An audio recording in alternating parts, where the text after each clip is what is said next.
Senhoras e senhores, a seguir serão discutidos os movimentos de tecnologia segura na América do Norte. Esta mesa será conduzida em inglês e, posteriormente, a gravação será disponibilizada com legendas. Tem a palavra a integrante da campanha Slowphone, Aline Gonçalves, para dar as boas-vindas aos participantes da mesa. Muito obrigada, Tiago. Gostaria de agradecer a todos que nos assistem, a todos os participantes deste evento e a toda a comissão organizadora que está ajudando a tornar este encontro possível. A mesa a seguir ela será conduzida em inglês por Cecília Dulcet, integrante da Massachusetts for Safe Technology.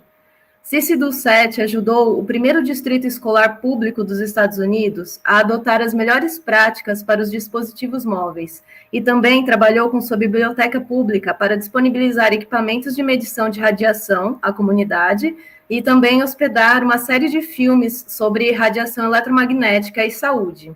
Com vocês, então, Cici Dulcet. Thank you so much, Alina. It's such a privilege to be with you today. And we are so excited to do this panel with you. Our guests with us today will be Frank Clegg, Dr. Kent Chamberlain, Theodora Scorado, and Patty Wood. And we will give fuller introductions as we bring each speaker up to present their slides with you and talk about the specialties that they are doing in their country or in their state. So once again, welcome everybody, and thank you so much for joining us today. I'm going to begin with a set of slides to explain what we've been doing here in Massachusetts. And so I will tab over to that. Can everybody see those slides now? Can somebody give me a verbal confirmation that you can see my slides? Yes, we can see. Okay, thank you. So our panel this afternoon will be the movements of safe technology in North America. And I have been fortunate to be connected with many of these wonderful experts and have co-founded a nonprofit called Wireless Education, where we have little mini courses where folks can learn about this issue for schools and families and for the corporate workplace in about a half an hour online. I am also the director of Massachusetts for Safe Technology, where citizens gather once a month to share ideas and inspire one another and strategize on how we can make our communities safer. And I was very fortunate to co-chair the technology panel at the Health in Buildings Roundtable Conference down at the National Institutes of Health. And Theodora and Frank both joined us on that panel as well. The reason why I highlight this one especially is that our talks were very short. They're under 10 minutes each. And so for somebody who's new to this conversation, these are very short and credible videos that can be shared. And I will put my presentation in with our friends at Slowphone and see if they can post it after the conference today.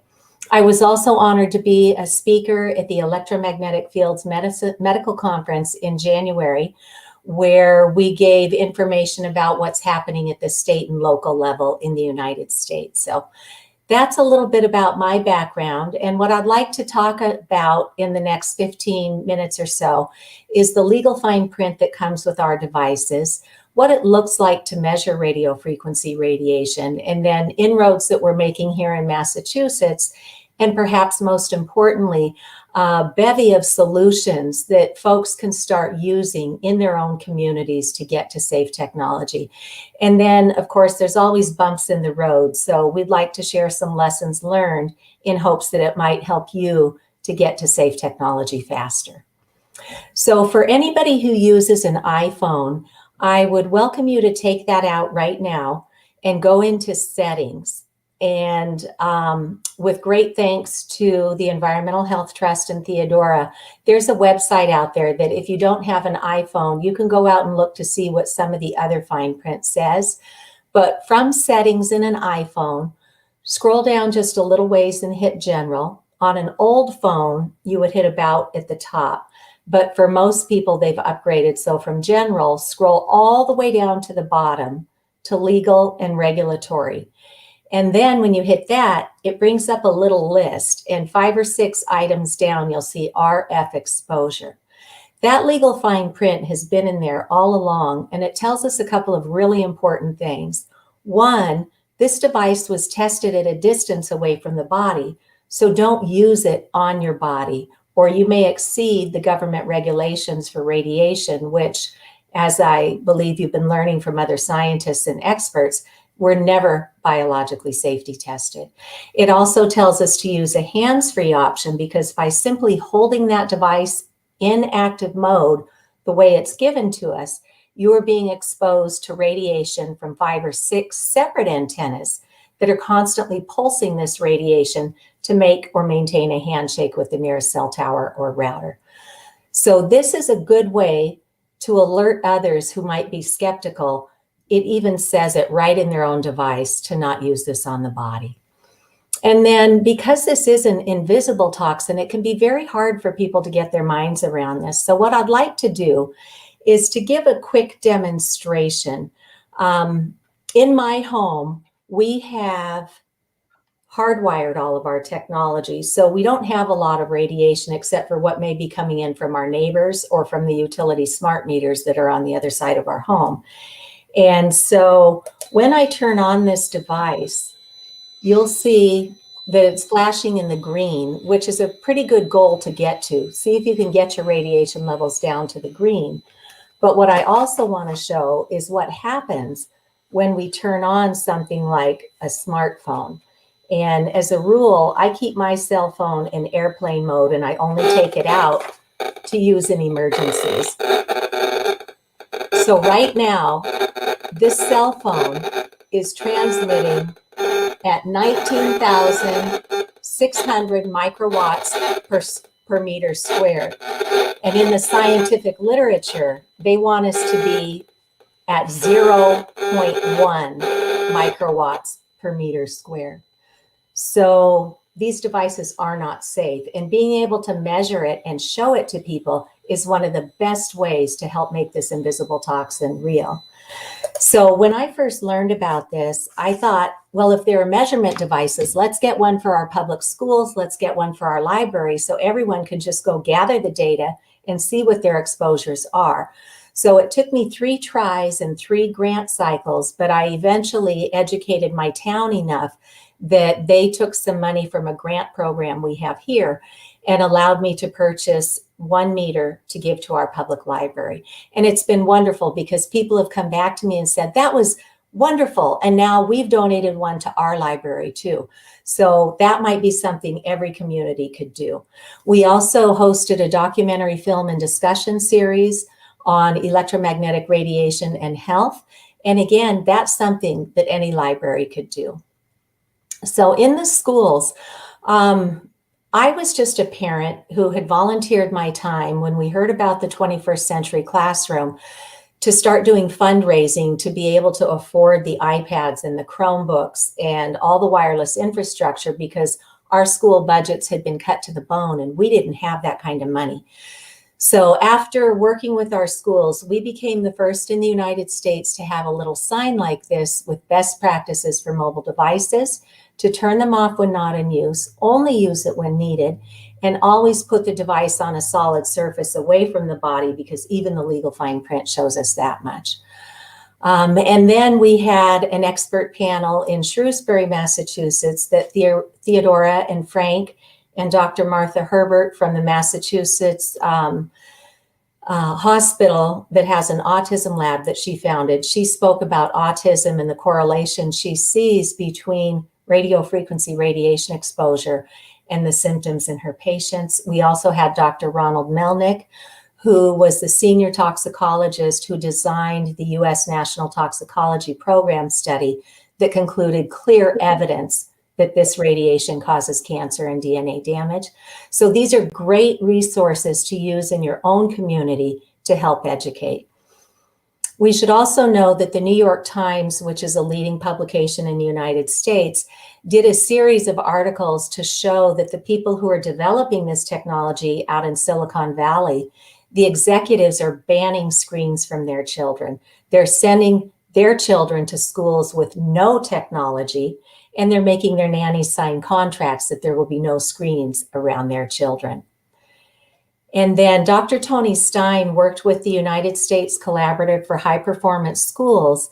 And this is an organization that certifies schools and allows them to get this certification if they have green schools. So being mindful of the energy, being mindful of clean environments. And now there is a chapter with them for low EMF best practices. Now, at the state level, many of our towns, because citizens are speaking up and educating their towns, they're taking action. The city of Boston filed a formal comment with the Federal Communications Commission saying, we believe the public. We don't think those radiation exposure limits are safe for our citizens. They also joined with towns across the United States and sued the FCC. Unfortunately, they didn't win. But again, everything is building blocks to raise awareness. And then in Burlington, Massachusetts, there was a small cell policy that was developed, and they pulled together a town board with people from their zoning, their planning, their board of health, their select board. And they came up with this policy that they worked on for over a year. And it said things like, you can't block the sidewalk with these small cells and the big power packs that come with them. And anything that you put in has to blend in with the environment. And then we are going to require you to come back every year and recertify that that equipment is still viable. And the vendor will have to pay the town a fee to hire an independent consultant to do that annual recertification. And the night that they ratified that policy, the Verizon lawyer was there and said, well, we don't want to set precedent for an annual recertification or a fee, because they plan to install millions of these all over our country, as other telecoms are doing around the world. So with great thanks to Patty and Doug Wood at Grassroots Environmental, they went ahead and took those best practices and turned them into a template that any town can begin using and talking with the town attorneys and the town leaders about.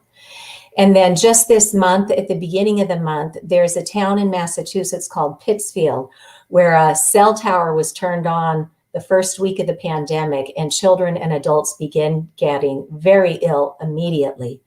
So we're so grateful that after many, many hours of working with this Board of Health, they realized there's nobody coming to help them. So they better start learning about this issue at the local level. And they finally allowed a panel of experts, including Dr. Paul Heroux, Magda Havas, Dr. Magda Havas, Sheena Symington, Dr. David Carpenter, and Theodora joined us on that call, as did others from around the United States. So all these links will bring you to all of these programs that can be emulated elsewhere. At the state agency level, you may know that California had written a cell phone fact sheet back in 2009 that was never released. The industry had heavy influence, and it took a lawsuit by Dr. Joel Moskowitz at the University of California at Berkeley to get that released. And so we shared that with our Department of Public Health in Massachusetts, and I had worked with them back in 2016 to create an EMF fact sheet, and I was told it would be out in 3 months. Well, here we are 5 years later, and it's never been released to the public.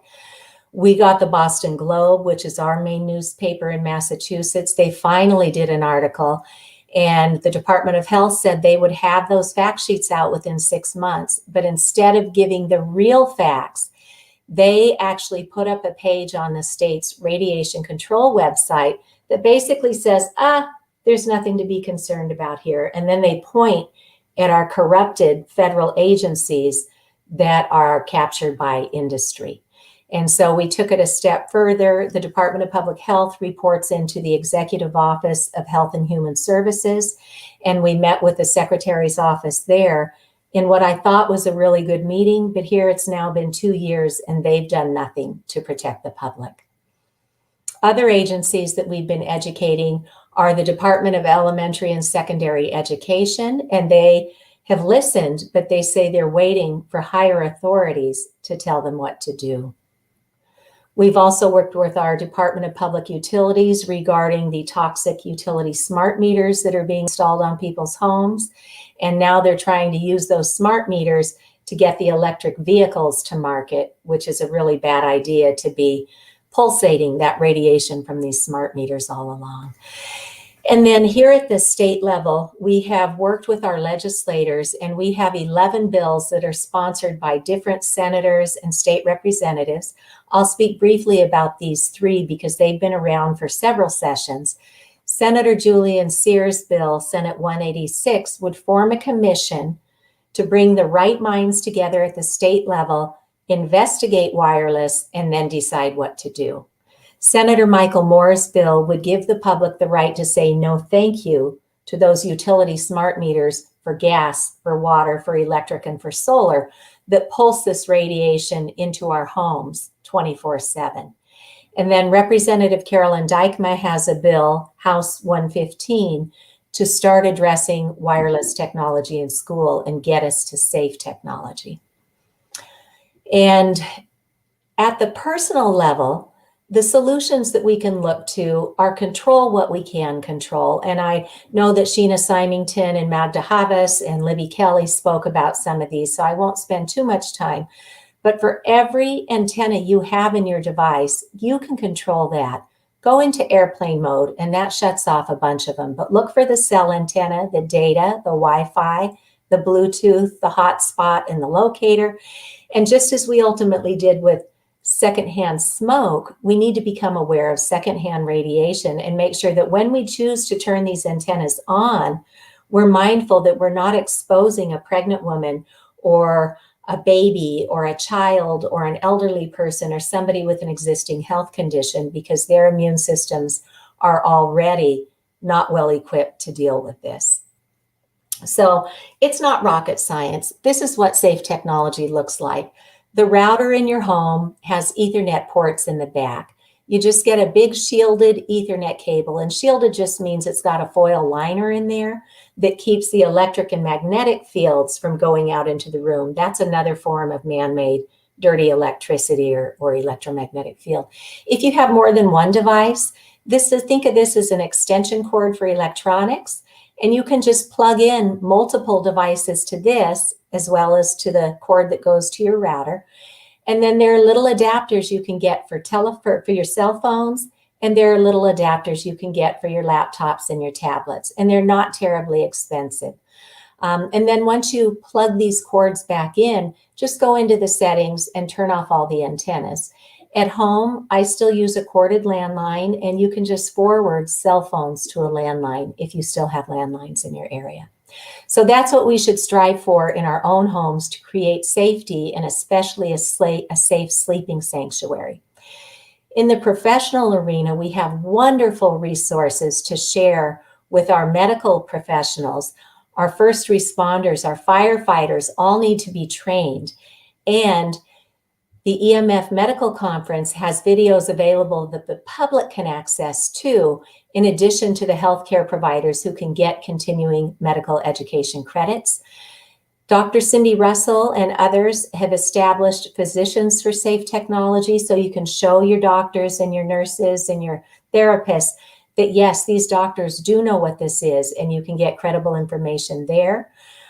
We have information for engineers, for physicists, for technologists, for architects. Frank Clegg and others collaborated and wrote a wonderful paper to help our professionals understand this issue, and that can be found here as well. And then there's a whole profession dedicated to creating safe spaces, and those are our building biologists and our EMF consultants, and those can be consulted to come into your home or your office or your school to help you if you're not a do-it-yourself kind of person.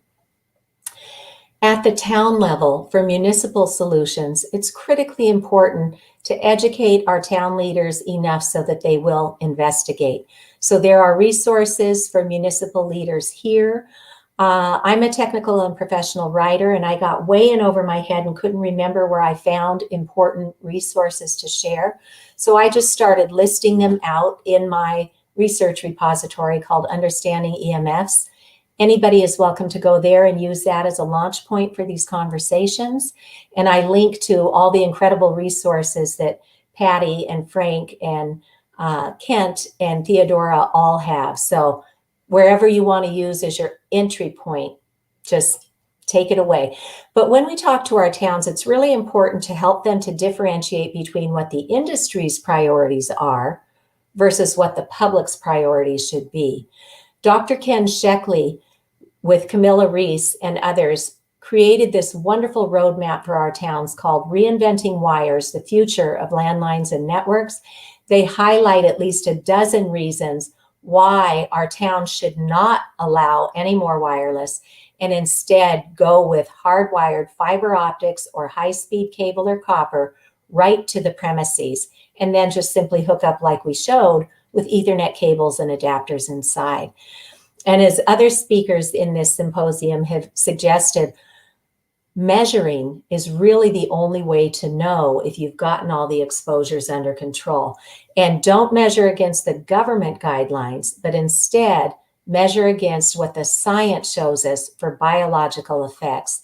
And Safe Living Technologies in Canada has a wonderful one-page resource, because these signals are measured in many different units of measurement. And he's got a wonderful one page there to show the different measures, and then where there's no concern, slight concern, severe concern, and then extreme concern. So all those measurements are available in a one-page sheet. And then here in the United States, our government Centers for Disease Control already has a principle called ALARA, and that stands for as low as reasonably achievable. And that should be our goal with not only the ionizing radiation like X-rays in the sun, but now for all of this non-ionizing radiation that we're getting from wireless, we need to get to as low as reasonably achievable. And then there are all sorts of other tools to take to our towns, to our families, to our work colleagues. And Patty will talk us through her Tech Safe Schools program. This little book called Wireless Wise Kids is just a simple paperback that gives great suggestions for children and adults. And then we have these courses with wireless education. This award-winning film, Generation Zapped, has been translated into several languages. And in 74 minutes, you'll hear in a very lovely way wonderful scientists, wonderful doctors, and public people who are telling us about this issue. We've even had some public broadcasting episodes thanks to Bert Wolf and Camilla Reese and Dr. Erica Mallory Blythe and others. So tons of resources to help us learn. This is a photo of some of us when we were down at the National Institutes of Health, and Michelle Cooley was wonderful to host us there that day. But the lessons that I've learned on this journey is don't go it alone. Unfortunately, most public servants are not empowered to do the right thing as soon as the issue is raised. And I raised my hand and thought, when I tell them that this is harming the children, they would have fixed it right away. But unfortunately, where I am, that's not how our system works. One voice can very easily be swept under the rug. So my advice is to get everybody around you educated using the tools we've reviewed. Educate the parents, the grandparents, because they have time and they will care passionately about this. So educate your loved ones and your healthcare teams first. If you can get a scientist or a doctor to come with you when you talk to the towns, that's very strong too. So then meet with the decision makers as a group and always show this invisible toxin. Pool your money together or invest yourself in one of these radiation detection meters, because once they see those readings, it's a huge eye opener. And then it's critically important for us to understand where they're coming from. What is their system? What are their constraints? And how can we help them to remove the barriers to be successful in the systems through which they have to affect change? And at every turn when I was first started with this, I thought I would raise my hand and say, we have a problem. And then these people in authority would just take the ball and run with it and fix it. But time after time after time, I have found that this is not the way that this happens. So don't expect somebody else to fix this for you. It's up to us as the citizens to keep this moving at every step. Be polite, be diplomatic, but be persistent. And together, let's see what we can do to continue to work toward hardwire solutions. So thank you for letting me speak for a few minutes today. You can find me at Massachusetts for Safe Technology, or you can email me at ma4safetech@gmail.com. So I will exit out of my screen share here and see if I can come back with you. And so now it is my great privilege to introduce you to Frank Clegg. And for those of you who joined us for the first opening session of this symposium, you will recognize Frank Clegg as the keynote speaker. He is the former president of Microsoft Canada, and he is currently the CEO and chairman of Canadians for Safe Technology. He also co-chairs the Business Advisory Group for the Environmental Health Trust. And today he's joining us to share with us the inroads that he and his colleagues are making up in Canada. So Frank, thank you so much for joining us, and we'll let you take it from here. Well, thank you, Cece, and I would like to thank the organizers of the electromagnetic protection meeting. Can everyone see my slides? Yes. Great, terrific. So Cece commented, I have spent my entire career in the technology sector. The most recent position I held was as president of Microsoft Canada when I retired. And as you can imagine, I've seen the tremendous benefits that technology can provide, but I've also seen the potential harm if technology is not implemented in a correct manner. And as I said in my introductory and the keynote address, that I had the opportunity and the pleasure to meet with experts from around the world. Some of them are speakers on the panel today. Some of them are speakers in the general electromagnetic protection conference. And so I don't make this statement lightly, and I am very concerned. I'll talk about my industry's behavior, but what my conclusion back in 2012 actually led me to help co-found Canadians for Safe Technology.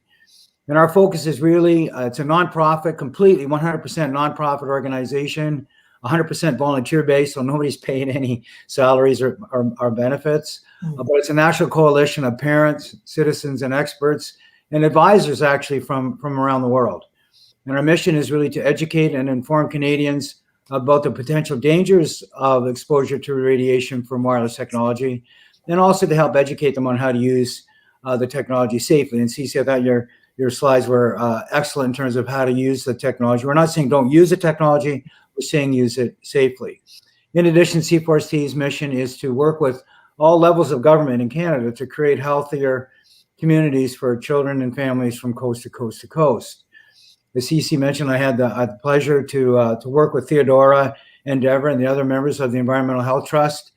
And one of the reasons that I joined Environmental Health Trust is, to my knowledge, it's one of the very few, if the only organization that does both the advocacy and education work, but also gets involved with carrying on and funding research about the environmental health hazards to ourselves and our planet.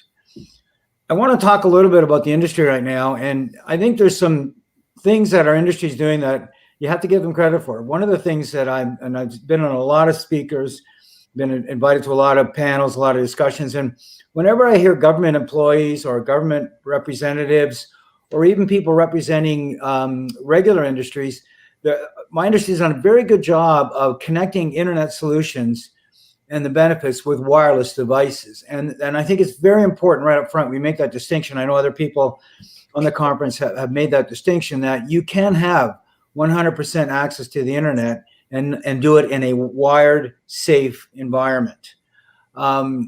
If asked if the industry is safe, or technology is safe, my industry say we will meet federal guidelines. I thought, Cece, in terms of pointing out that there are warnings either inside the manual or the device itself. For every device that uses wireless technology, there is an associated warning with it. There was a study done here in Canada where 80% of the Canadians said they were not aware that that message even existed. And about 2/3 of them admitted to either holding the phone to their head or against their body, which of course breaks the guidelines. So we can have this debate about whether the guidelines are appropriate or strong enough, but the fact that people aren't even aware that you break these guidelines that are out of date, in my opinion, by just putting the phone to your head or setting the laptop on your lap, people aren't even aware of that. My industry also has this unbelievable advantage and benefit that we're able to introduce the new technology at an incredibly fast and increasing pace. And then we monitor for damage, and the onus is on others to prove that there is damage. And unlike the pharmaceutical industry or the chemical industry or the automotive industry, who are all held accountable to prove their technology or their device or their new cars or their new prescriptions or the new chemicals, the onus is on them to prove that they're safe before they're allowed to ship them to the marketplace. So I think we have this backwards, where the technology and the communications industry are allowed to bring out 5G devices and not be accountable to prove they are in fact safe. I mentioned at the beginning, and I'll say this again just to reinforce that a significant amount of the benefits associated with 5G can be gained from wired solutions. I think it's also important to note that whether it's in the telecommunications sector or the technology sector, there's a huge dependence on increasing profits, which of course the executives who run and the boards who oversee industry organizations are accountable to the shareholders. And what the shareholders expect is increasing growth in profits. And we know that in the telecommunications sector, all the increasing growth in profits comes from wireless packages and solutions that they sell. Similarly to the technology industry, all of the future growth and profits comes from us purchasing new devices. And of course, the new devices are driving wireless. I'm sure you've seen all the projections in terms of increasing revenue from 5G, increasing employment, the number of jobs, improvements to our health. And all of those may be true. They may be exaggerated, but there's no doubt that there are benefits from 5G technology. I'll reiterate that majority of those benefits can come from wired. What I find fascinating, I'm not aware of any analysis that weighs the costs of this wireless 5G solution environment to the actual purported benefits. And these are things like increased healthcare costs. We do know that, and we've got proof positive, and renowned scientists publishing peer-reviewed papers in credible journals that predict and forecast that if the World Health Organization and its agency were to really truly evaluate the science, they would come out with a designation of category 1, which is the same category as cigarette smoke and asbestos. So we do know the healthcare costs are increasing and will continue. The lost productivity, whether you're electrosensitive or just have a reaction to this increasing amount of exposure. Increasing energy costs. We know there's been reports now that show that a wireless solution can use up to 10 times the energy of a wired solution. And a 5G base station environment actually uses up to 3 times more energy than a 4G base station. So we know now, and I'll just give you one fun fact. Between 2012 and 2015, the wireless industry cloud footprint, the carbon footprint from the wireless industry cloud increased the equivalent of adding 4.9 million cars to the road. Yet we don't hear anybody talking about that. We hear about the trillions of dollars of benefits and the thousands of jobs. We're not really balancing that. We know that wireless technology is significantly more prone to hacking attacks. So there are more prone to security breaches, and our personal and business privacy is absolutely going to be at greater risk because of this focus on wireless technology and wireless solutions. The damage to the environment, 20% of only 20% of the e-waste from cell phones is actually recycled. In the US now, the average life of a cell phone is less than 3 years. But what I found even more staggering is that energy is actually less than the energy cost to actually, and the damage to the environment is less than the cost to actually produce and mine some of these rare materials and rare minerals that are needed in these wireless devices. So the impact of actually the mining and creation and finding and manufacturing these devices is actually worse and more significant than the actual pollution from throwing these devices in garbage. And finally, there's been NASA and other reputable organizations around the world have started to raise the risk and concern that our ability to forecast weather, whether it's tornadoes and prepare ourselves, could be impacted by as much as 30%.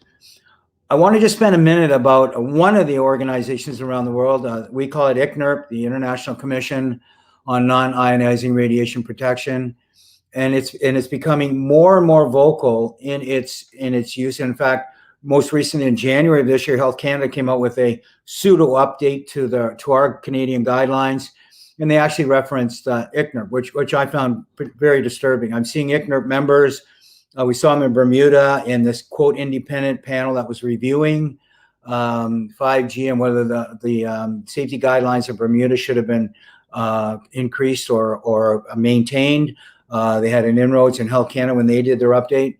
And I just want to highlight, I won't go through a lot of these details, but there's a lot of concerns about ICNIRP and its inability to act in what they pretend or purport to be an independent organization, because they in fact are not. It's a very private members club where members elect new members and there's no justification.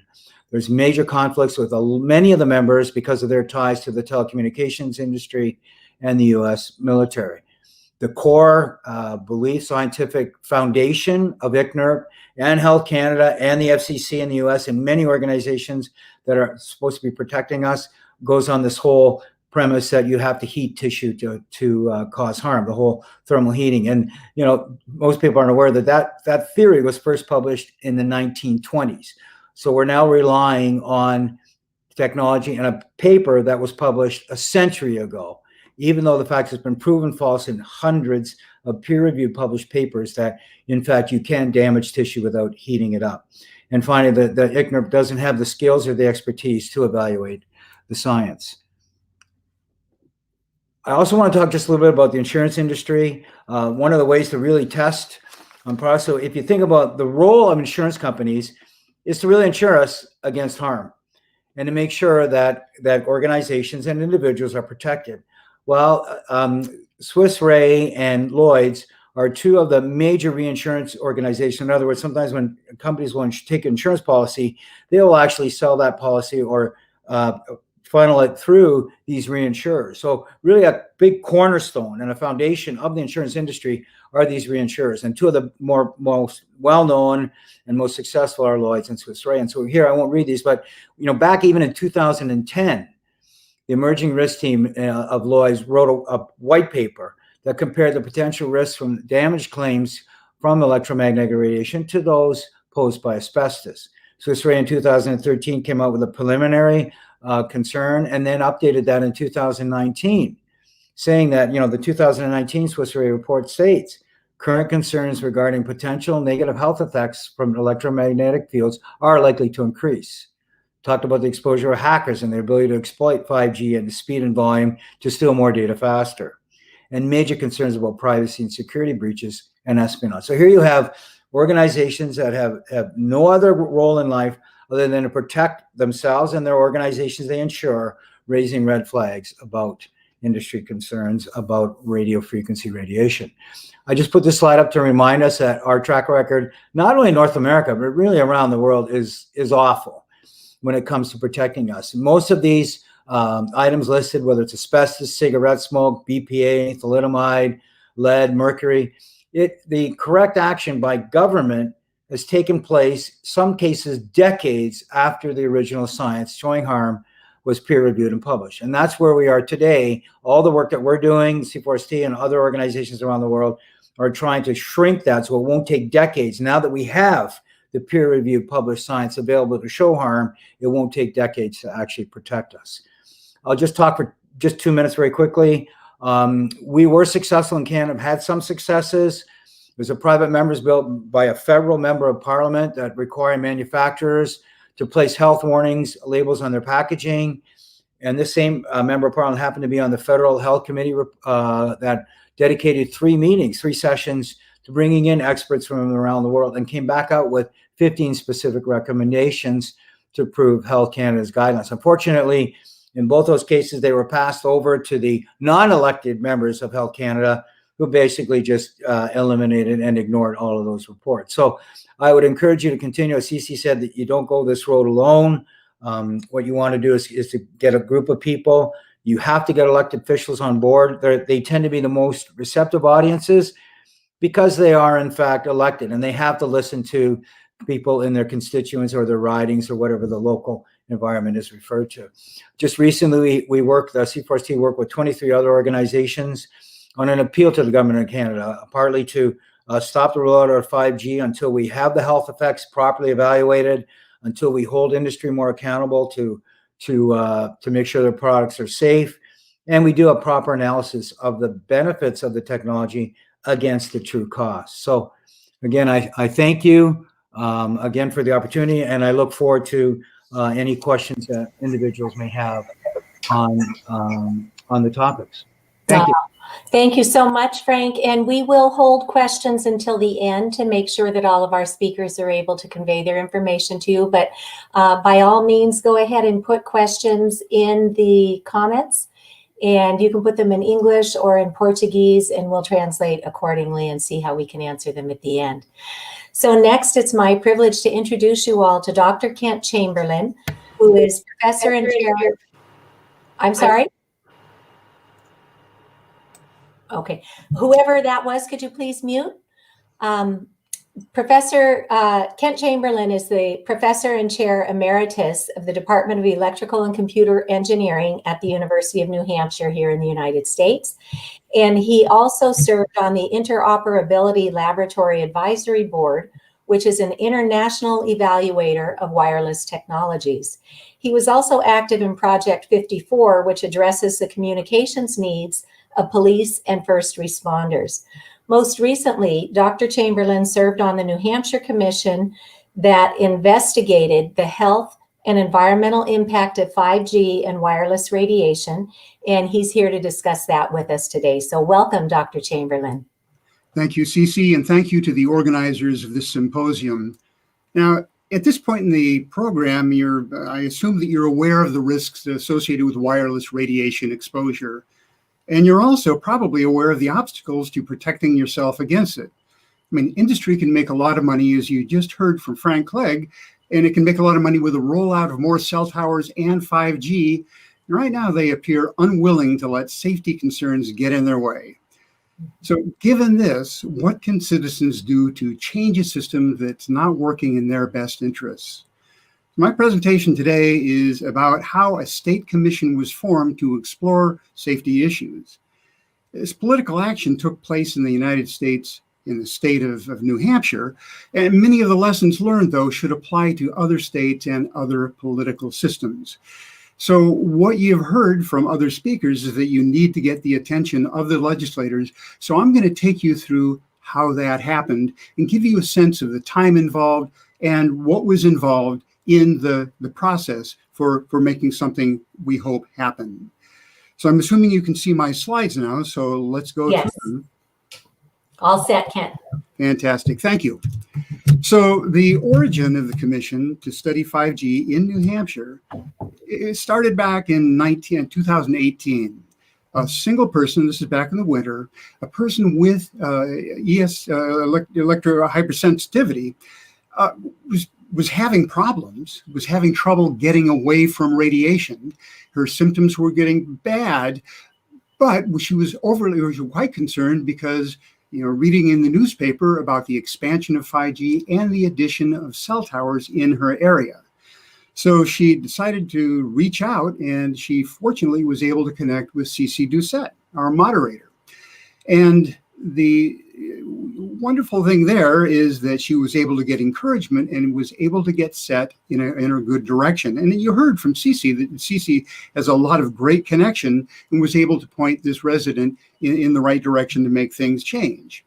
So the resident started reaching out and in fact did have a screening of Generation Zapped, invited a lot of people, but the only people that showed up are, well, friends and family. This is something that for anybody who's done political organizing, you probably recognize this, or maybe you've been there. So not much happened with that particular, got a little limited success. but she kept at it. I was concerned about the electrohypersensitivity, and so she continued reaching out, and she started talking to state legislators. Now, her first contacts for the legislators were women legislators. She thought she might have a better chance there, being a woman herself. That turned out not to be the case, but she was persistent, and fortunately, she was able to connect with Patrick Abrami. He's a state representative. And the neat thing about Representative Abrami is his willingness to work on an issue that really isn't that sexy. I'm not sure that people have mentioned this before, but if you're talking about moving a technology that's going to bring jobs and it's going to bring money into the state, that's sexy and it gets the attention of legislators. But when you're talking about something that involves safety, you don't get as much of a response. However, to his credit, to Patrick Abrami's credit, he took an interest in this and started acting on it. And he met with Cece and he met with other people who knew things about the effects of radiation. And he came to the conclusion that this is something that he should pursue. Also, it's worth mentioning that Patrick Abrami is a Republican. And the general finding that I've seen, having been involved in this a while, is that Democrats are more likely to be interested in safety than Republicans.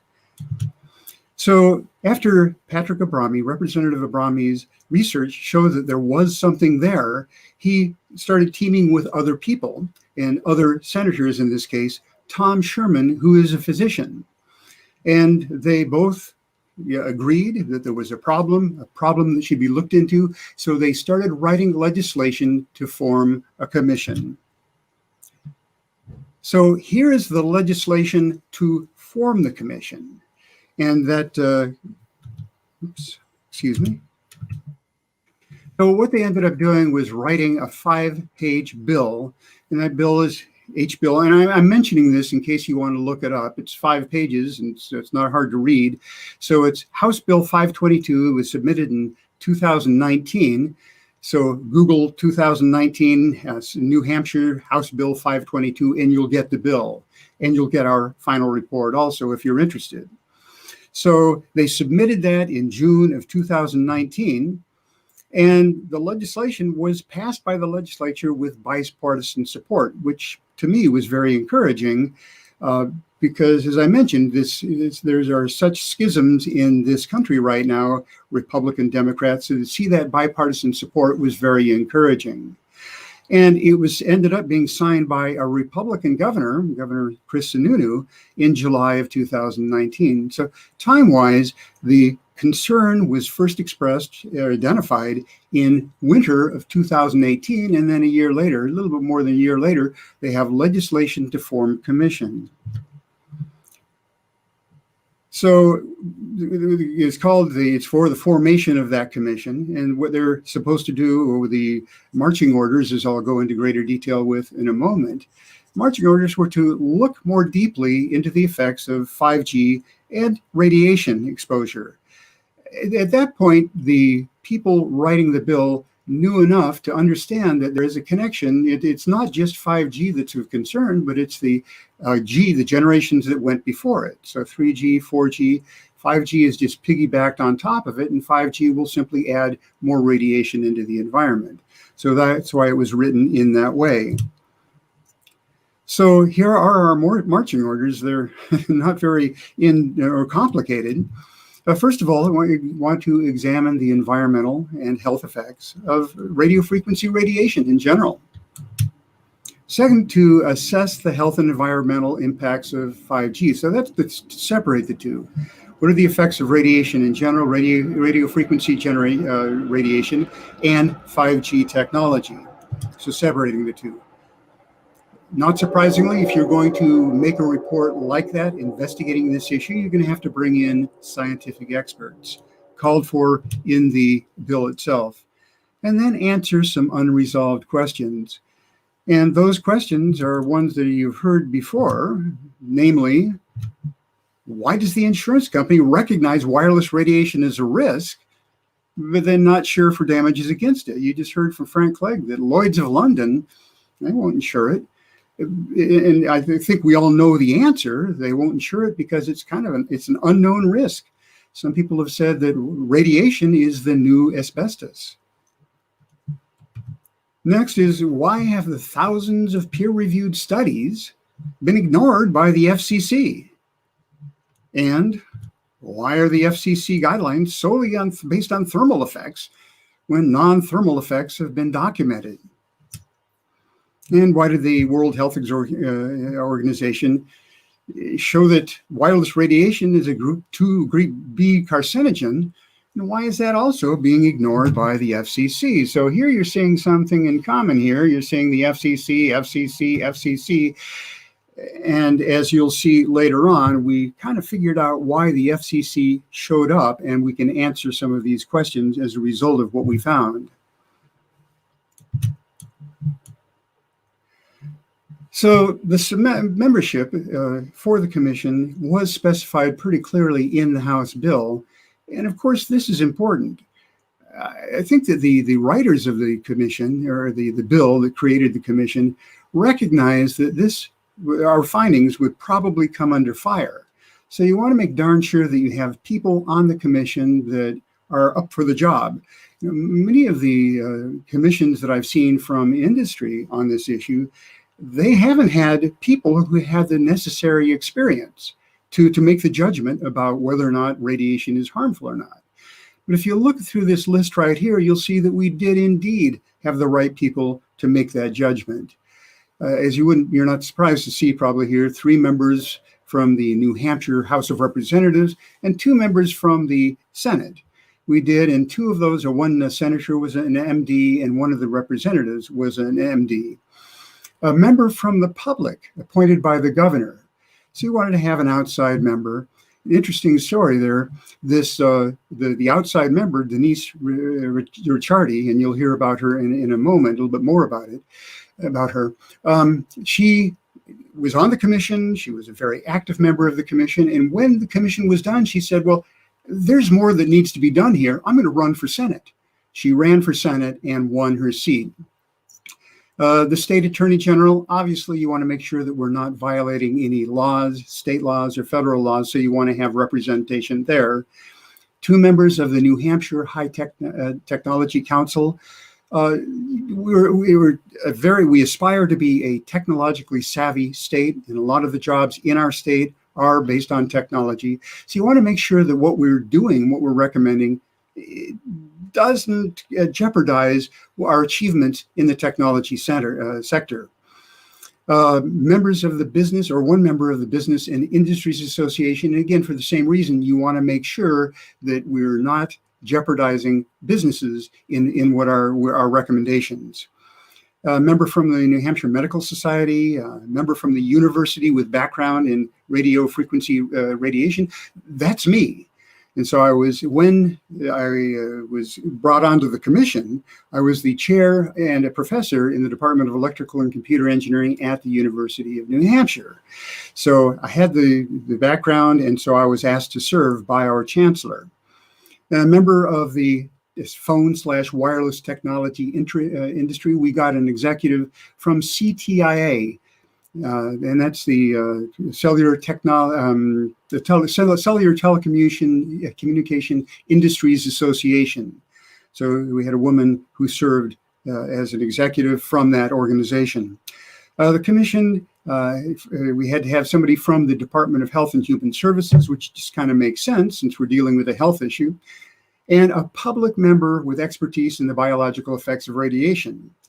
And that person was Paul Iro from McGill University. He's a professor of toxicology, and he's very familiar with problems associated with electromagnetic exposure. So we were lucky to get him. The interesting part is this is a New Hampshire commission, and he's from McGill University in Canada, and we were very lucky to have him. So in the final analysis, 13 people were seated, and now is maybe an important time to mention conflict of interest and biases that may exist.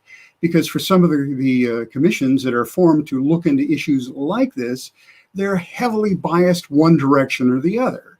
And in this right here, in the commission that was formed here, I got to say, it started off absolutely well, to a great degree as possible, unbiased, except for the members representing industry and the cellular telecommunications industry. And one of the senators who was outspoken from the very start that this issue was probably one that we didn't or shouldn't be exploring. It wasn't necessary to be explored. My own bias, if anything, as a chair of a technology department, was that there's probably not a problem. We'll probably find out that the problem's blown up. We'll be able to stamp it, the problem solved, move forward with 5G, but that is not what we found. So the point here is that we seated qualified people who are unbiased to make the decision and make the recommendations that I'll be showing in just a moment. So timeline for our activities, as you know, concern started in 2018. The bill to form the commission was started in July 2019. And then in September of 2019, just a few months after the bill was signed, we formed the commission. We had our first meeting. And so we met 13 times from September to October, and that's the full commission. Everybody was there. It was interrupted by COVID, and so we were able to, fortunately, meet by Zoom at the same basic time frame, within the same basic time frame as we would have had the pandemic not occurred. And at least the members of the commission I talked with felt that we had determined, we had learned all the information that we needed to learn to make our recommendations, and we didn't lose anything by the hiatus enforced by COVID. We did indeed hear from recognized experts. So a typical meeting would be we would come in and at some point we'd hear perhaps an hour-long presentation from an expert. We would then have an opportunity to move, to question back and forth, a Q&A session with that expert. And then afterwards, we would have a session where we would talk amongst ourselves, what did this really mean? How significant was it? And what are the takeaways? And then in July 2020, we formed a subgroup, a working group, to actually write or draft the final report. And I was on that working group. And so we met on a more regular basis, and we drafted the final report and then had periodic meetings with the full group where we would do the editing. And I got to say that, normally when you have write a report by a committee, it can be really a problem, but this seemed to work out pretty effectively. And people tended to be pretty much in agreement about what our observations were, and we were able to move forward with the final report, which is available to everybody. It's out on I'm not sure where it's going to be made available to you, but we can certainly include the link for this symposium so you can actually look on our final report.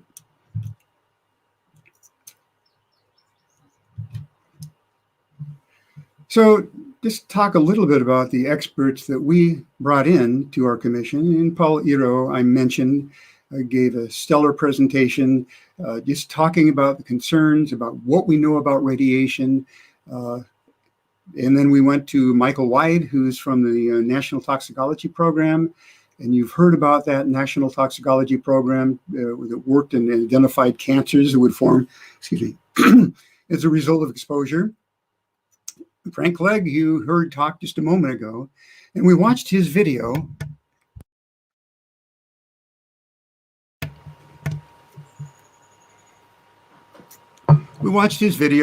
And we got other materials from him. And also Eric Swanson, he was the one person who was brought in by the telecommunications industry. And I'll say more about him later. He was the only person brought in who was paid to present. So this is something else very important to note, and that is all of the other speakers, all of the other experts that were brought in did it for free. But this one speaker, Eric Swanson, he was brought in by the telecommunications industry and he was paid. We had Tim Scherschli, who from Colorado State, an expert in the field, Deborah Davis, somebody you're going to hear from next, and that's Theodoris Scarato. We brought her in, tapped her brain, found out what her concerns were, what was going on with the legislation, and then David Carpenter and Herman Kelting. So we had a good number of experts, and if you're interested in identifying experts to bring in for your efforts to bring about legislation. Please feel free to contact me. I'll be glad to share what I know, but anybody on this panel has equal information and perhaps more information to share than I do.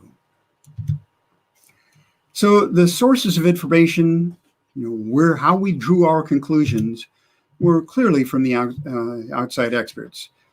All of them were provided clear evidence that wireless radiation posed a threat to human health and or the environment.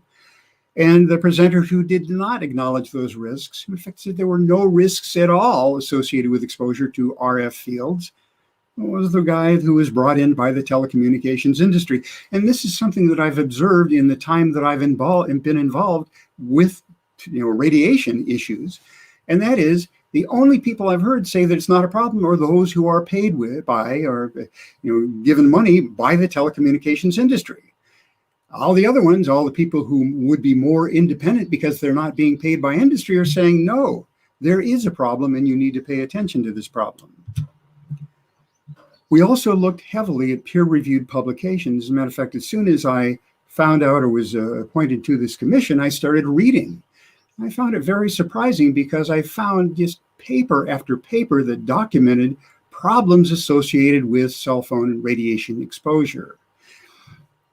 In fact, one of the roles that I played, and I think perhaps an important role on the commission, was to help identify the quality of journals. Because if you talk to people or those people from the telecommunication industry who are saying there's not a problem, they say, oh, yes, those articles that point to problems, that identify problems with exposure, they're from fringe journals, low quality journals. So what I did, and by the way, I should mention that I've been an associate editor for IEEE. Anybody in electrical engineering will represent IEEE, the Institute for Electrical and Electronics Engineers. Those are the top level journals in our field. So I've been an associate editor and I understand how to identify the quality of journals. Also, as a department chair, when a new faculty member would apply to our department, I had to check and make sure that the publications from this prospective faculty member were published in a high quality journal. So this is something I was fairly experienced with, but still I brought in a reference librarian from our college to help identify journals, because the question I posed was, if you wanted to create a journal, could you do that? Could you create a faux journal, a false journal to publish things contrary, saying that 5G was bad, whereas in fact, there was no proof? And the answer we came up with is no. The journals that we looked at, the journals from which we obtained our information to make our judgments about the harm or non-harm of cellular radiation, they were high quality journals. And you can do this by looking at such things as the impact factor, and they're all published on the internet, acceptance rate, review board membership, editors, citations. So there are a lot of things you can do to identify the quality of a journal. And so the statement I make right now is the journals that we looked at, the journals from which we came up with our conclusions, were top-notch journals. The people who wrote the publications were themselves very qualified scientists. So this thing about that the telecommunications industry says about fringe journals, it's just not true. So at this point, we found this out pretty soon, pretty early in our deliberations as a commission. And so we were going, what's going on? Why is the FCC not doing something about this? And the bottom line, and I do recommend that you look at this if you have any question whatsoever about why the FCC would make such statements like cell phone radiation is harmless. It comes from Harvard. So this is not my opinion I'm stating. This is from Harvard, and it answers the question about why we're not getting more of a response from the FCC. And so the title, as you can see here, is How the Federal Communications Commission is Dominated by the Industries It Presumably Regulates. And I really like this one statement, so I'll read it to you. And that is that industry controls the FCC through a soup-to-nuts stranglehold that extends from its well-placed campaign spending in Congress through its control of the FCC's congressional oversight committees to its persistent agency lobbying. I mean, you couldn't be more clear than that. The agency that's supposed to protect us is run by the industry that it's supposed to protect against. So I'm not going to say a lot more about that, except that that really influenced us as a commission, because it answered that question that I mentioned. We had those questions that we were supposed to answer. This is why the FCC has ignored the rock solid scientific information to date. Should also point out that not all of the 13 members signed the final report. So in New Hampshire, the way it works is if you have a commission and it's not unanimous, then the minority can write their own report. And so that happened, and you wouldn't be surprised, as I mentioned, the people who weren't supportive of the final report that acknowledged the risks associated with wireless radiation were from the telecommunications industry, from business, and a senator, a state senator who was very pro-business. So, but 10 of us did sign that final report. If you want to see what the minority report says, and basically it says there's no problem, let's move forward, it's buried within our final report that I mentioned earlier. So the conclusions reached by the commission, I don't think you're going to be surprised by this. Wireless radiation, including 5G, poses a significant threat to human health and the environment. And then the relative risk is not clear, and more research will be necessary to determine what that risk is. Now, we fully acknowledge that there are probably benefits associated with 5G and moving to 5G, but we don't know what the risks are. Now, an analogy that we used in the commission is driving. Well, we know that there are risks associated with driving. In that case, the risk is very well known. About 35,000 people per year die on the highways in the United States. So we know what the risks are, but we obviously chose the benefit of driving. We're not driving around on a horse and buggy right now. We're taking that risk. But that's a risk that we decide to take. And we can control that risk to some degree by the car we buy, whether or not we wear our seatbelts, how we drive, and we can control it. But our issue with 5G is that you really can't control it if a cell tower is put outside your home. It's imposed on you. So that was a very big concern. We said we need to know more about what the risk is, but also we want to provide an opportunity for people who don't want to be exposed at all to have that opportunity. So we didn't come to a conclusion on it, how to do it, how to make it so that people control that risk. But that is a conclusion we reached as a commission. So not surprisingly, this isn't a scientific issue. We've seen this before, as Frank Clegg just mentioned. We've been through this many, many times before with trans fat, asbestos, smoking, you name it. And so we're in the phase right now where industry is categorically denying any problems associated with their product. And so we need to deal with it on a political level. So, and also the statement of conclusion is until we deal with this on the federal level, until the FCC radiation guidelines are changed, we're still going to work under the 1996 guidelines, Section 704, that says you can't use health as a reason to deny siting. So right now we are very much stuck at the state level and the municipal level. You know, there's some things that people have talked about and probably will be talking about in subsequent talks, but right now, industry pretty much has a stranglehold on us. So general recommendations. So these are the recommendations that we're trying to implement. We want to seek an independent evaluation of FCC radiation guidelines. Up to this point, all of the people looking at the guidelines have been put there by industry. And they're just saying, nah, these regulations are just fine.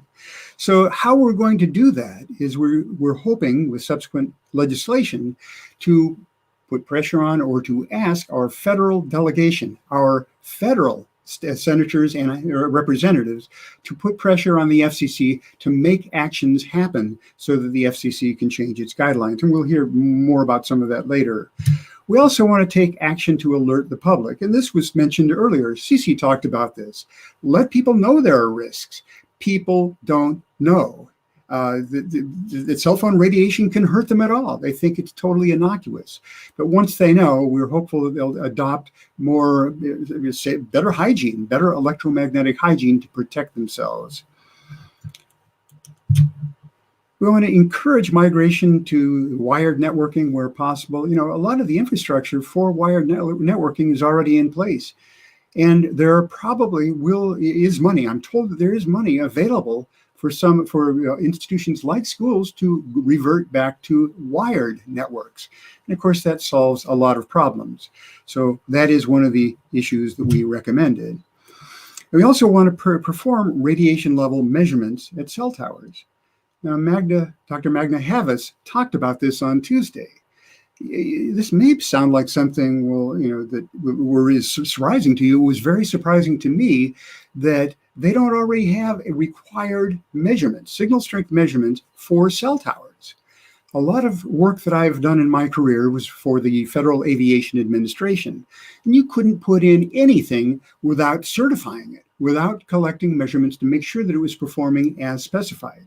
And if you made any change to a facility, you had to make measurements again. That was something that was simply done.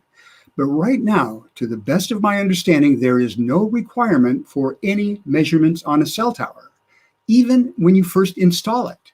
But I know from my work in electromagnetics that you could easily put up a tower and have greater radiation in one direction than you'd expect. I could go into the details, but that can happen. And there have been groups that have gone around and performed measurements and found that the radiation levels were far higher than are specified in these very high already, higher than the FCC thresholds, radiation thresholds. So another thing was to allow the public to perform their own measurements. I've got my meter right here, and to make the meters available in libraries, as Cece talked about also. Because once people become aware of the radiation problem and they start performing their own measurements so they can see what that radiation looks like, they're more likely to do something about it. Something else I want to mention briefly here, and that is we considered making it a requirement that whenever you sold a house, that you'd have to have it inspected for RF levels in addition to arsenic levels and all the other things that are checked out when you sell a house. We kind of moved away from that because of pressure from the real estate industry, but something that we might want to consider for the future, making it a requirement. We want to work to protect trees, birds, and pollinators. It's surprising there is a good bit of work, and perhaps this has been talked about already in the symposium, but trees don't do well when exposed to radiation. When you look at trees near cell towers, they're degraded. And the same is true for birds and for pollinators. So one approach is that even though that section 704 I mentioned earlier says you can't use health as an excuse to deny a site tower siting, it's possible that you could use the environment. So that's something, a door that we tried to open in our general recommendations. So finally, our next steps is to look at legislation. So remember, we had legislation to form the commission itself. The commission did its work. It came out with its final report. That was last November. And now we want to act on the recommendations. So the recommendations are you just saw on the last slide, but we want to come up with legislation that now implements some of those recommendations. So that's being done right now, and it's a lot of back and forth going on, as you can imagine. It's not just something that everybody says, oh yeah, that makes sense, let's go for it, because we have a lot of pressure from industry to make things go smoothly, and they don't want to see something stand in their way of moving forward quickly. So the authors of that legislation are Representative Pat Abrami, who I mentioned before, Republican, and Senator Denise Ricciardi. I mentioned her. She was the public member of the commission, who now won her seat, and she's also a Republican. So we have two Republicans pushing forward legislation saying, yeah, let's be careful. Let's look at the potential risks and do something about it with regards to cell phone radiation. In terms of the timeline, well, voting on that legislation is not expected till the late next year. So again, looking at that timeline, concern was first expressed back in the winter of 2018. And here it's more than 4 years later when something potentially could be done about that. But I am cautioned by the people involved, and that is an uphill battle on this legislation is likely. So you can form a commission, okay, look at it, that's great. But then as we have legislation that potentially could put roadblocks or slow up the rollout of 5G, well, that may be a totally different issue. So that concludes my presentation, and I look forward to questions that may arise later on. Thank you. Thank you so much, Dr. Chamberlain. Yeah, we are so hopeful that other states and other countries will be able to emulate what you've done there. And we saw that the European Parliament was making reference to your work on the commission as well. So thank you so much. When you guys published that, I sent it over to my local printer and I had it printed up, and it looks really fat, two-sided. But the beauty of the way that it's set up is that the summary and recommendations for the minority report are in the first 17 pages. The rest is full of that, the majority report. The rest is full of that minority report. And then the appendices have all the minutes to these meetings, because the transparency that you guys insisted upon was impeccable. So a really well done effort. And we all thank you and your colleagues for the work done there. So next, I am so thrilled to introduce you to Theodora Scarato. By training, Theodora is a clinical psychotherapist for children and adolescents, so she cares. She cares deeply about what is happening to our children. She is also the executive director of Environmental Health Trust, which has been mentioned many times today. It's a scientific think tank that publishes research and educates policymakers on environmental issues. She has co-authored several articles on electromagnetic field policy, and through EHT, she maintains the most comprehensive database on EMF international actions. And Theodora also spearheaded the efforts that led the state of Maryland to become the first state here in the US to recommend reducing wireless radiation in schools. She's also working really hard on the historic lawsuit that she and the Environmental Health Trust and Dr. Deborah Davis and the Children's Health Defense have filed against the U.S. Federal Communications Commission for ignoring the EMF science. So Theodora, welcome. Thank you so much, Cece, and I'm just honored to be here today to speak with everyone about this issue. Let me get my slides up. Okay, great. So I need to figure out how to just move them to, there we go. Okay, great. So our website is ehtrust.org. Please go to our website. We have a lot of resources. I wanted to share some of what we do, some international policy efforts around the world, and also recommend that in the first conference in Brazil of electromagnetic radiation, Dr. Deborah Davis, our president, gave a talk, and that's available online. And it is a great circle around the science on wireless and 5G radiation. We also have resources online. Our scientists publish research. We also educate policymakers and track the policy, as Cece stated. And you can go to our website to get compendiums of the research. Now, there are many governments that recommend we reduce cell phone and wireless radiation, especially to children. So I have some of these on the screen here. However, in some of these countries, people aren't even aware that their health ministry has this information or that the recommendations have been made. In other countries, there is more transparency in public education campaigns, and I want to briefly talk about that. In France, where they have several laws starting in 2010 related to cell phones, they measure and publish the radiation from cell towers. And more recently, the French ministers passed an order in 2019 with the following statements related to labeling on cell phones when you buy them. Keep radio equipment away from the belly of pregnant women. Keep radio equipment away from the lower abdomen of adolescents. And yet in the United States and many countries, of course, this is an image actually from a Baltimore public school where kids are holding wireless devices on their laps in schools for hours a day. In Belgium, cell phones designed for young children are banned from sale. And as well, France and French Polynesia have similar laws. There's also an advertising on cell phones, so you can't advertise on the television to this age group as well. And those are images of the phones, which they have a list of the different phones which you're not allowed to sell. This is a bus in Cyprus, part of a large-scale children's health campaign to reduce exposure to children. This is the translation on one side: don't irradiate me, learn how to protect me. And you can see it on the bus here in Greek. In Cyprus, the Archbishop Makarios Hospital has removed wireless from the pediatric and neonatal units. And you can learn more at the Children's Environmental and Protection Committee of Cyprus.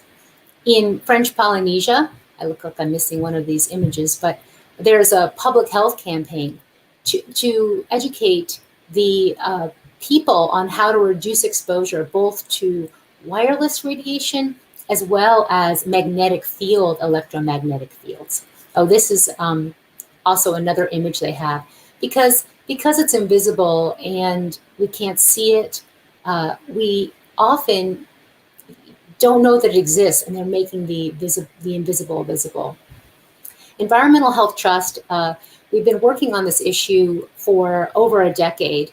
I got involved about a decade ago, but Environmental Health Trust has been tracking not only the science and publishing science, but also raising awareness of the policy.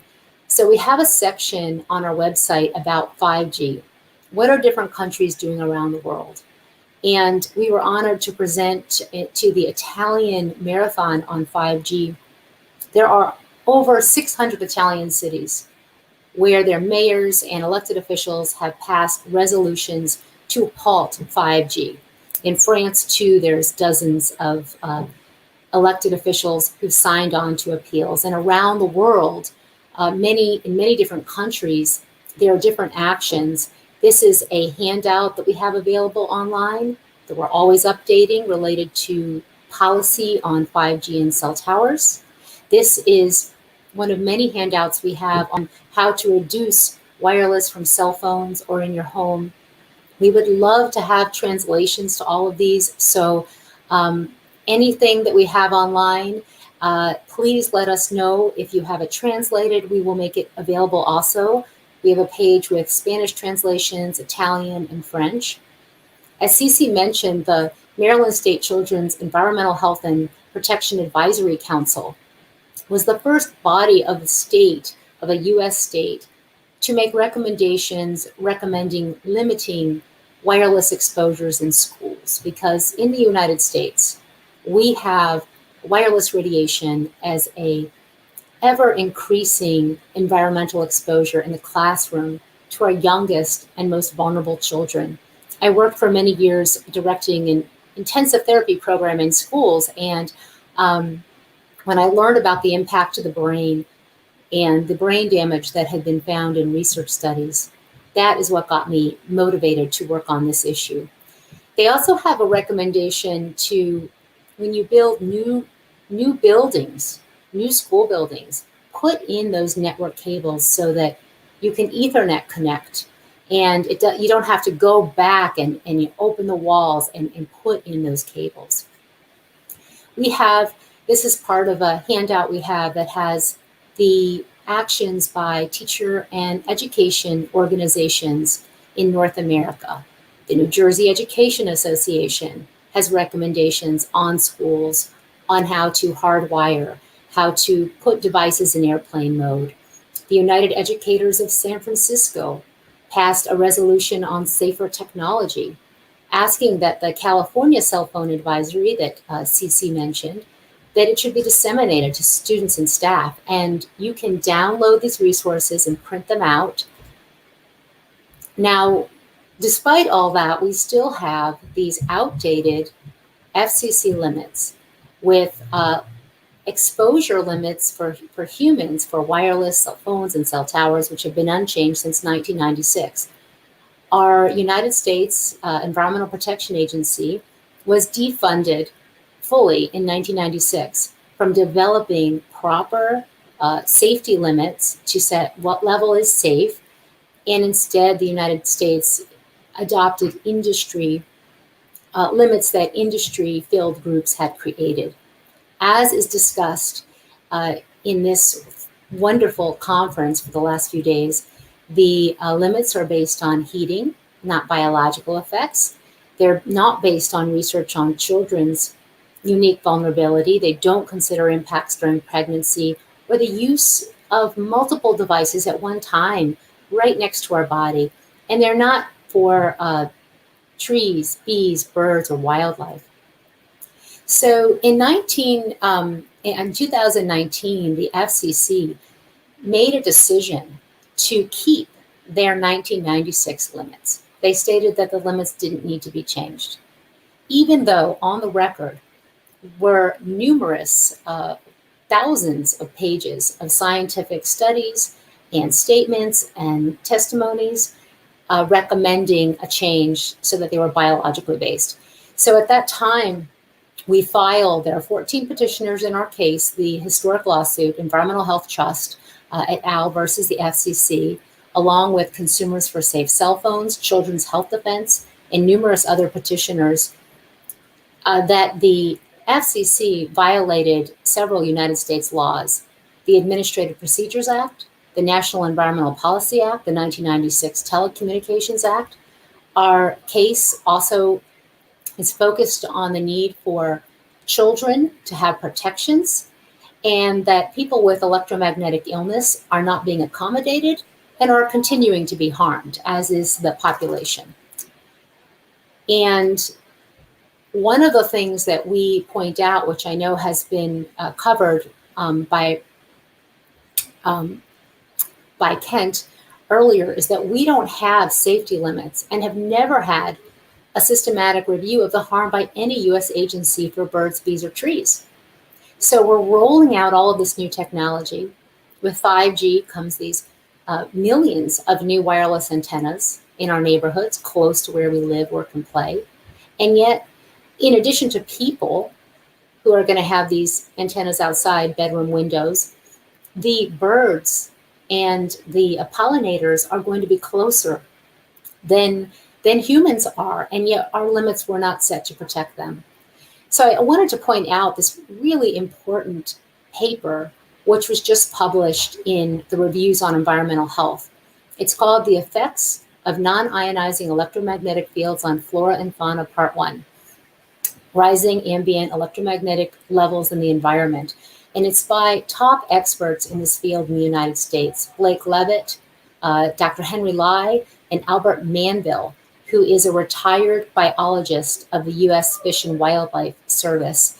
And they document the exponential increases in electromagnetic fields in nearly all environments, and present, and this is the first of a three-part series, the research showing broad wildlife effects on orientation, migration, food finding, reproduction, mating, nest and den building, and survivorship, genotoxic effects, and the importance of recognizing ambient electromagnetic fields, those environmental levels that surround us from all of the wireless networks and cell tower systems in place, and to recognize them as a novel form of pollution and to develop rules at regulatory agencies so that they can be regulated like other pollutions. And here I have this image, birds, and they perch on antennas and they are unprotected.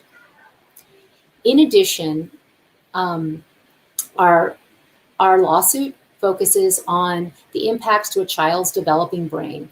This is research by Brazilian experts who presented at your conference, Dr. Alvaro and Augusto de Salas, and other engineers in Brazil that looked at the increased exposure to children. And we also put on the FCC record research on the neurological impacts, the impacts to the brain that have been found both in animal experimental studies, as well as studies that looked at impacts to behavior with prenatal exposure to women who are pregnant. Now, in the United States, there are several US expert scientists in very prominent positions, now retired, who are speaking out on this issue and speaking to the public. So Dr. Linda Birnbaum, who's recently retired as the director of the National Institutes of Environmental Health Sciences at NIH and former director of the National Toxicology Program, has a statement which was in an amicus brief for our case. There are several amicus briefs. Please go online to ehtrust.org to read all of them. They are each critically important and lend important information to our case. What Dr. Birnbaum talked about was the National Toxicology Program findings, those findings of clear evidence of cancer in a $30 million study. And she states that they demonstrate the potential for radiofrequency radiation to cause cancer in humans, and explains that the criticisms levied against them are not backed by the data. And she points to Dr. Ronald Melnick's published paper responding to the criticisms by IGNR. Dr. Chris Portier, who's now retired director of the United States National Center for Environmental Health at the CDC, and the former director of the Agency for Toxic Substances and Disease Registry, also has been putting forward reports and letters on this issue. There is a case moving forward in the United States where over a dozen people are alleging that their brain tumors were caused by their heavy cell phone use. It's been winding through the case for years. And in that case, Dr. Portier put forward a report reviewing the research on radiofrequency radiation.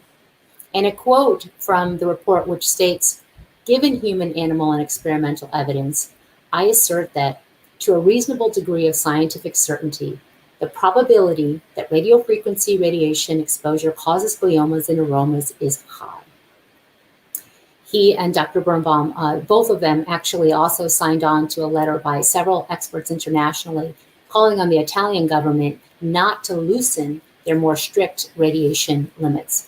Now, we have environmental health trust scientists, as well as scientists from around the world, have written a letter to President Biden on 5G with recommendations for a sustainable wired, not wireless infrastructure to be prioritized, a halt to 5G and 4G densification, an assessment of the energy consumption and climate impact of 5G and the associated densification of the infrastructure, an assessment of the environmental impact of the 5G network in the United States, and a genuine review of the research to develop science-based safety limits for human and wildlife electromagnetic field exposures, and the appointment of FCC commissioners who are absent of ties to the wireless industry, a multimedia national public awareness education campaign, and a policy to reduce wireless exposures to our workers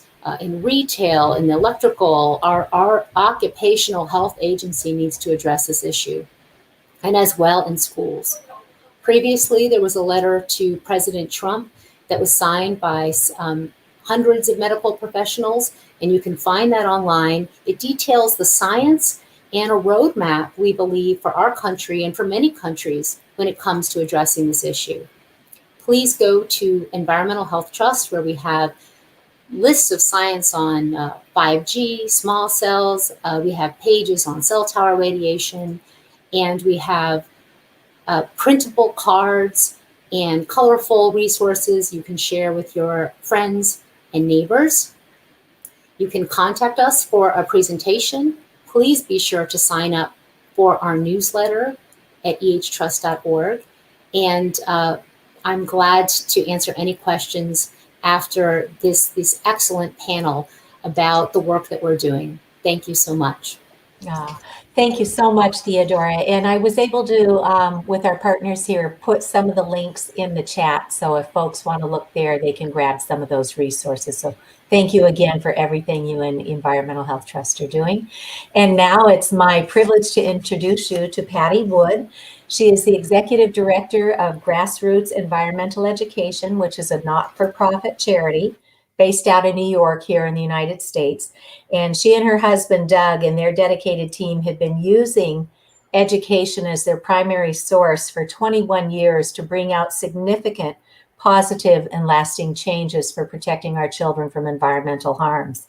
Her efforts to protect our children have been formally recognized by the United States Environmental Protection Agency. And Patty and Doug's programs are based on science, and they are currently moving the needle towards safe technology with their Americans for Responsible Technology, their Baby Safe, and their Tech Safe Schools project. So Patty, thank you and welcome. Go ahead. Thanks so much. I really appreciate whoever was putting this together, this opportunity. It's a wonderful chance to share ideas and hopefully inspire some new initiatives on this global program, on this problem, I should say. So I'm trying to figure out how to do my screen here, and I think we did okay previously, but now I'm clicking share screen and it's not working. Okay, can you see it? Hello, Patty. Great. Do you have it yet? No. We had it. Now we have it. Perfect. Okay, terrific. Little tricky. Okay, so I wanted to just introduce you to Grassroots. Thank you so much, Cece, for that introduction. Part of our mission at Grassroots is to empower individuals to act as catalysts for change in their own communities. And we utilize very similar strategies for all of our programs, but of course, this growing exposure to higher and higher levels of RF radiation requires not only grassroots initiatives, but also we have to involve these individuals to work at the state and federal level as well. So we have been engaged in wireless issues since 2011. Several years ago, it became apparent that many grassroots efforts around the country created to push back against 5G might benefit from coming together in one place. So we created Americans for Responsible Technology. And this is our website, our homepage, a national coalition of grassroots organizations with a mission to stop the unconstrained proliferation of 5G small cell antennas and promote equitable access to technologies that benefit society and protect health, safety, security, privacy, and property of all Americans. So we had an opportunity here to gather groups that were already in the thick of it, so to speak. And so we have groups from 48 states participating in this effort. They can join forces on national legislation, rulemaking by the FCC, state laws that are driven by the telecom corporations, which is what we're doing in California right now, fighting against two very, very harmful bills. They do, pretty much the same thing, just taking away local control and giving the telecoms free access to anything they want. But it is also an opportunity to network, to find people to testify at local hearings and to share success stories and so on. They're on the site also for Americans for Responsible Technology, or ART as we call it. There's an activist toolkit where we have put together a lot of resources with materials that people can take to their local municipalities, such as telecom code language. This has been a very big deal, is the codes. And a lot of small communities have been able to change their codes before the telecoms have actually come in and made their applications, and thereby either push them back or at least started a conversation within the community. And also town resolutions, fact sheets, sample letters to the editor, information on real estate devaluation, which seems to be a very hot topic right now, and many more things, as you can see. At the heart of everything we do is to provide peer-reviewed science on the health impacts, and in this case, also the environmental impacts, as well as key reports from around the world. We have a large database to engage the groups in writing to the FCC, the FDA, and legislators, and we can target specific groups such as health professionals, which Theodora had just mentioned, who weigh in when necessary. We can get 500 medical professionals to write a letter when that is necessary. Okay, so this is one of our first projects that we created in 2013 after a brainstorming session with EHT's founder, Dr. Devra Davis, and we created the Baby Safe Project. This is also a very valuable website for information and contains the latest peer-reviewed science on fetal exposures to RF radiation. But a key component is a brochure that we try to make available to pregnant women through their doctors, their midwives, or prenatal consultants. And that educates them about using wireless devices safely around their developing baby. For instance, not putting your cell phone in your pocket, not carrying it in your bag and then holding your bag against your belly, and not sleeping, near your cell phone. This is, pretty common things that we talk about all the time, but when someone is pregnant, we want to make sure that they know about it and that they are getting it from a source that they trust. Dr. Hugh Taylor, who's the head of OBGYN and reproductive sciences at Yale Medical School, actually inspired this work. And the brochure that we have created is now translated into 6 languages, and there are 3 more being translated right now. Information about RF radiation exposure and male reproductive health is also on this site. We had quite a conversation about where and how we could get this information to men of reproductive age and to talk to them about not putting cell phones in their pockets. And we decided that the best messenger for this information was probably their girlfriend or their pregnant wife. So that is also on the site. Another important element of this site is the joint statement, which we wrote early on. And this has been signed by almost 500 health professionals from around the world. And we have in the past and will continue to use this asset in our conversations with lawmakers. A recent project of ours is the Tech Safe Schools. We also rolled this program out during COVID, so it has had a slow start.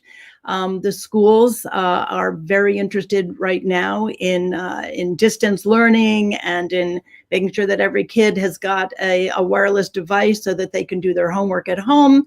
And lots of distraction right now, and understandably so.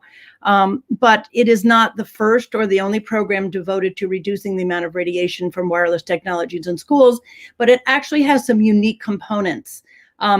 We have emerging science, as always, that is a cornerstone, but then there's legal liability and mitigation techniques within the program. So here's just an example of the science page here. We have an opportunity to update this site whenever it is necessary, and we feel that we should. And you can see what people can get on the site. You can just click on any of these links and go directly to these studies. It's very difficult to find studies of exposure at schools, and so we have a few, but mostly the studies in here are about children and why they're so uniquely vulnerable to this type of radiation. The interesting thing that I think most interesting thing about this is the legal component of the program, which is intended to inform school administrators about foreseeable harms and to encourage them to pivot under a fiduciary duty of heightened vigilance and care to prevent that harm. So there are strong federal and state policies mandating safe learning environments in schools. Children are recognized as requiring and deserving special protection, and special laws have already been enacted to safeguard children who are disabled or have special needs. School administrators have fiduciary responsibilities to children, parents, and teachers, and at the very least, not to expose them knowingly to harmful radiation. And the guiding legal principle under the fiduciary duty is for administrators to secure the informed consent of teachers, parents, and yes, when possible, children themselves. But in the great majority of situations, this is not happening. School administrators also have an obligation to ensure that telecom products contain warnings and are certified to be safe. And in the case of harms, that adequate insurance is available. But as you've heard earlier. But with RF radiation harms, the telecoms have not been able to obtain insurance because no insurance company will cover them. It is considered actually simply too dangerous for insuring them against liability. So then the law also requires fair compensation for injuries, but in the case of RF radiation, children, parents, and teachers are being asked by the telecom companies to bear the costs of harm as a subsidy to the telecom's management and shareholders. So there's an 8-page letter that is written by a team of highly credible and renowned lawyers addressed to school attorneys, which outlines the legal responsibilities and liability of the school or school district. When COVID has been resolved, we will be going into schools that have been targeted by members of our other program, the Americans for Responsible Technology, so that we have a local advocate in the community who will move this legal information into the school, as well as the regular, the other components of the Tech Safe School. The other issue that we have that we think is really important is the mitigation issue. And as you've heard from several other scientists have discovered how the human body is impacted by exposure to RF radiation, but also how developing bodies of children are particularly vulnerable. And also you heard about the recent study by the NTP of the National Institutes of Health, where they found clear evidence of cancer from exposure to this type of radiation, even at levels below government standards. Then that was confirming the findings of thousands of other independent peer-reviewed studies. So this is a very difficult predicament for schools that have invested heavily in wireless technology and who have been repeatedly assured by the purveyors of wireless systems that their equipment meets or exceeds all government safety guidelines. They probably do. But a reliance on government safety guidelines from the 1990s is not sufficient to protect the children of today. It's a very different environment than a single device being tested in a single lab, but that's how we test wireless equipment. The Tech Safe School mitigation protocols include measuring radiation levels with reliable meters, and we actually give the brands and talk about the pros and cons of different types of equipment, and reducing exposure time with simple things like turn-off switches and maximizing distance to the router, so it is as far away as possible from students and staff. Simple software adjustments for power output to set routers at the lowest possible setting, while still supporting online learning, and reducing exposure through beacon signal adjustment. And those are all discussed in detail. And finally, the many different options for completely hardwired systems are discussed. And of course, this is what we're really promoting, is a completely hardwired school environment. A building biologist is on the Tech Safe Schools team and is available to answer questions from IT personnel at schools.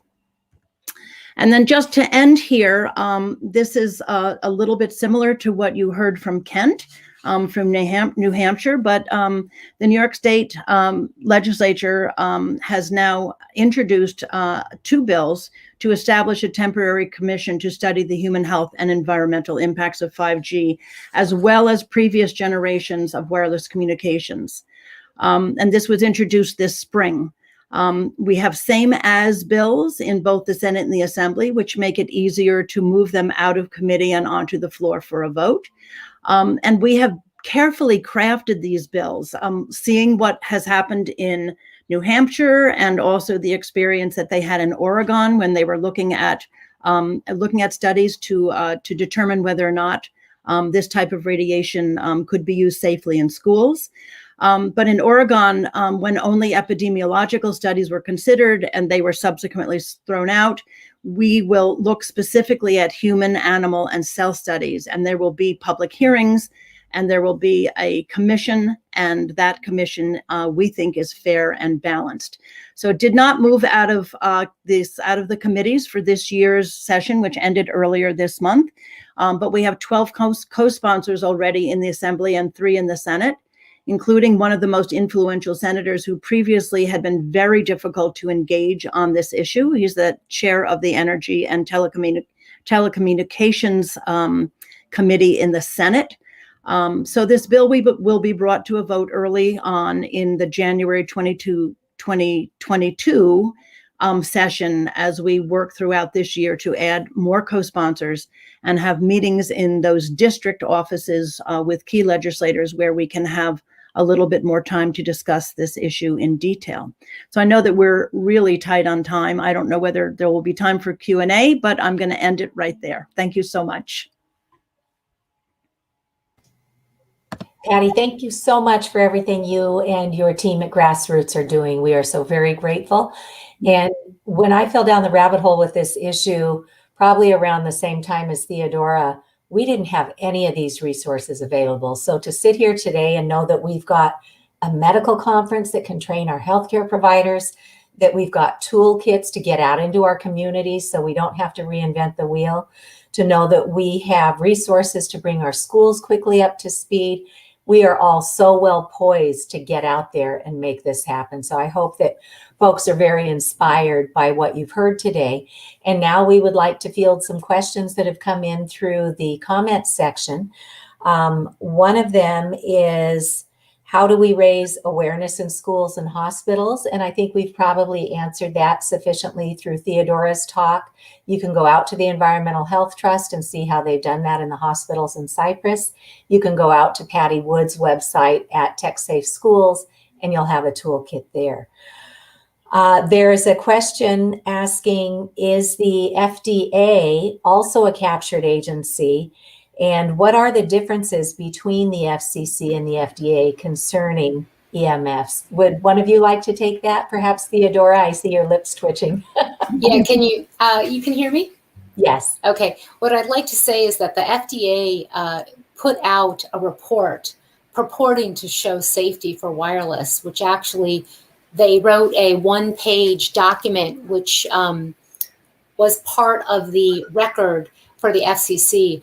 And many expert scientists around the world wrote the FDA asking very pointed questions about their conclusion, which seems to show safety, even though safety wasn't assured.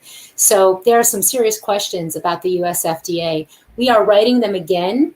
And now that there is a new administration, every administration, although this is really a bipartisan challenge, we write a letter and asking them those very pointed questions. I'll also point out that the New Hampshire Commission on 5G has a response and questions that went to the FDA as well, which were not adequately answered, which is posted in the report.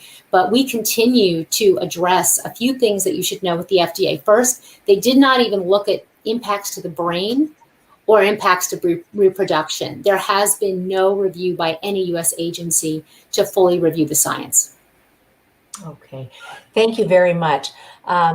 Yeah, if we can share a backstory on that, the gentleman who made the recommendation to the FCC saying that there's no problem here with our radiation limits, Dr. Jeffrey Shuren, it turns out, is married to a woman who's a partner in a law firm that represents the wireless industry. So there are serious conflicts of interest. Right. Or there have been. Maybe we will get new people in the new administration, but this corruption goes far and wide at our federal agency levels. Another question that has been asked is, what % of schools in the United States and Canada are hardwired? And can you share an example where that may have been done, and how did they do it? Frank, do you have a thought on percentage of schools in Canada? Oh, I'm sorry. I think you're muted still. How do I? That sounds good. We can hear you now. Okay, great. I didn't do anything, so I guess it must have been the technology gods took care of me. But anyways, I'm not aware of any schools in Canada that have gone 100% wired.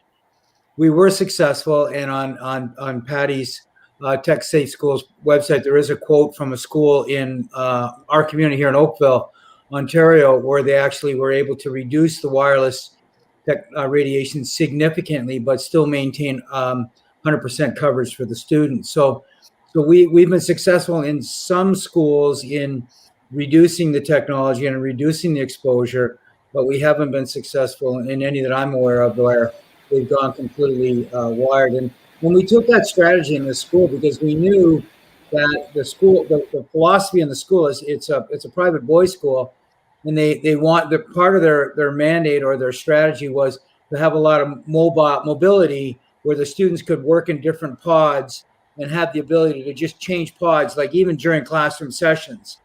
And so we knew if we went in with a wired strategy, it would actually be not acceptable.